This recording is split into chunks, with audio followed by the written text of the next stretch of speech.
होता है।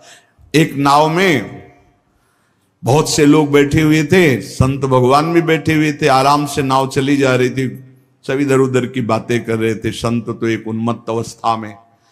नाविक ने कहा, सावधान, नाव भंवर में फंस रही है, अब डूबने वाली है। संत भगवान का कमंडल था, फौरन ढक्कन हटाया और भर भर करके नदी से पानी नाव में डालने लगे।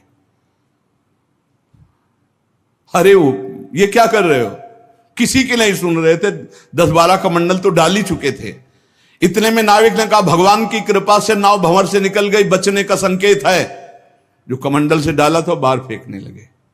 सबने पक्का समझ लिया, जब डूबने वाली थी तो नदी से पानी डाल रहे थे, और जब बचने वाली है तो नाव से बाहर डाल रहे थे। वे पागल दिमाग के हैं। लेकिन वो नाविक बहुत से संतों को पार किए थे। तुम मत करना ऐसा, ये सिद्ध पुरुषों की बात कह रहे हैं।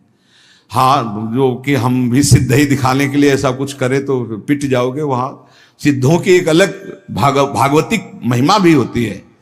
बाहर गए तो सब चले गए थे, उसके बाद साष्टांग प्रणाम किया। नाविक ने कहा, महाराज जी इतना तो आप कृपा करके बता ही दीजिए, क्योंकि मैं प्रायः संतों को यहां से पार करता रहता हूं, तो संत कृपा हम पर है। आपके देखने से लगता है कि आप भजन में उन्मत्त रहते हैं। फिर आपकी एक चेष्टा मेरी समझ में नहीं आई। जब मैंने कहा नाव डूबने वाली तो आपने नदी से पानी इधर, और जब मैंने कहा बचने वाली तो नाव से नदी में डालने लगे। इसका मतलब क्या था? तो उनका जब हमें यह पता चला आपके मुख से कि भगवान डुबोना चाहते, तो हमने कहा भगवान की इच्छा में 10 कमंडल हमारे, तो हम डालने लगे। जब कहा बचाना चाहते, तो हमने सोचा भगवान जब बचाना चाहते हैं तो हम भी सहयोग करें। तो जो डाला था वो बाहर कर दिया। जोई जोई प्यारो करे सोई मोई भावे, भावे मोई जोई, सोई सोई करें प्यारे। जो इस सिद्धावस्था को प्राप्त है वो भगवान की रुचि में रुचि मिला के चलते हैं। ऐसा आप मत करना, वो सिद्धों की अलग लीला होती है। एक राजा बहुत बलवान था, उसने अपने शत्रु पक्ष के राजा का नाश कर दिया। उसका अकेला लड़का था और उसकी मां। अब हर समय शत्रु पक्ष का राजा इस चाल में रहता था कि उस बालक को मार दें तो निष्कंटक अधिकार। और उसकी मां बड़ी भागवत थी, रात दिन भजन करती, भगवान से प्रार्थना करती कि भगवान मेरे बालक की रक्षा करना। और भगवान के जो सिद्ध संत होते हैं भगवत स्वरूप होते हैं। उन्होंने विचार किया, संत के हृदय में, एकदम भजन में बैठे थे उसी राज्य में, तो विचार एकदम आया कि अच्छा भगवान का आदेश है तो लीला करनी पड़ेगी।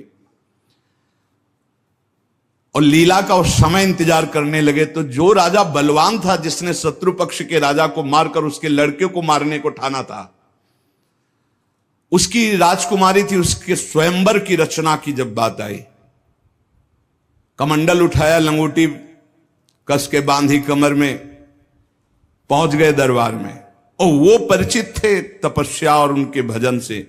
जे भी देखा तो साष्टांग दंडवत राजा हुए। देखो, बाहरी आचरण से कैसे भी नहीं जाना जा सकता महात्मा के स्वरूप को, उनकी लीला को। राजा को मालूम था कि ये बड़े प्रसिद्ध और तपस्वी महात्मा हैं। राजा ने तत्काल अपनी कन्या को बुलाया, प्रणाम करो, आप महाराज आए हैं। राजकन्या बुलाई गई, महात्मा के चरणों में प्रणाम हुआ। महात्मा ने ऐसे देखा नखशिख तक और कहा, इस लड़की का तो विवाह हम करेंगे, किसी राजकुमार से न कर देना। राजा तो एकदम होश उड़ गए, पर बहुत वो प्रवीण भी थे, राजा बुद्धिमान थे। तो उनका, महाराज ब्याह तो आपसे ही कर देंगे, आप जैसा सुयोग्य वर कहां मिलेगा। 80 वर्ष की अवस्था, शरीर में झुर्रियां पड़ रही, दूल्हा की पोशाक मात्र में लंगोटी, धन संपत्ति मात्र में लौकी का कमंडल, आप जैसा दूल्हा कहां मिलेगा। कुछ शर्त हैं, उनका आप पालन कर दो। गए, अपने तिजोरी से इतने बड़े बड़े मोती 2 लाए। बोले, ये हमारे पूर्वजों के द्वारा एकत्रित किए हुए 2 मोती हैं, 108 मोती ले आओ। पहली शर्त, राजकुमारी का ब्याह आपके साथ। देख रहे थे, हालत देख रहे थे। महात्मा ने कहा हाँ हाँ 108 क्या होते ले आएंगे। बोले मोती देख लो। बोले लाओ, जब साथ रहेंगे तो उसी नाप के ले आएंगे। राजा ने सोचा इनको, और बोले महाराज लगन के पहले, क्योंकि लगन निकल गई तो फिर बात कैसे बनेगी, तुम चिंता मत करो, तुम्हारे कुल की प्रथा पूरी करूंगा और कन्या से विवाह करूंगा।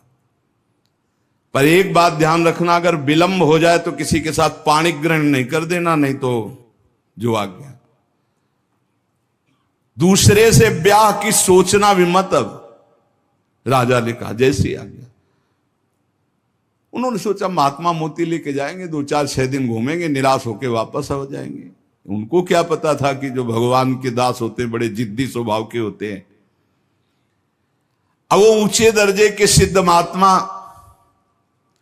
हाथ में मोती लिए हुए पहुंचे। विचार किया कि यार मोती किससे मांगूं, किससे खोजूं, कहां जाऊं। तो उनका समुद्र को रत्न गर्भा कहा गया, क्योंकि समस्त रत्न है, रत्नाकर है, सब रत्न उसमें विराजमान। समुद्र ही से सीधे मांग लेते हैं चल के। गए, ध्यान आया कि 3 दिन तक भगवान राम जो है उपवास करके बैठे रहे, नहीं आया तो हम तो 30 दिन बैठे रहेंगे तो नहीं आएगा, क्या करें। तो लौकी का कमंडल था, कमंडल उठाया, उलीचने लगे। 1 दिन 2 दिन 3 दिन लगातार, और खूब नाम जप भगवान का, हर कमंडल में नाम जप करके, मंत्र जप करके जल उलीचने लगे। नाम का प्रभाव, समुद्र के हृदय में जलन पैदा हो गई।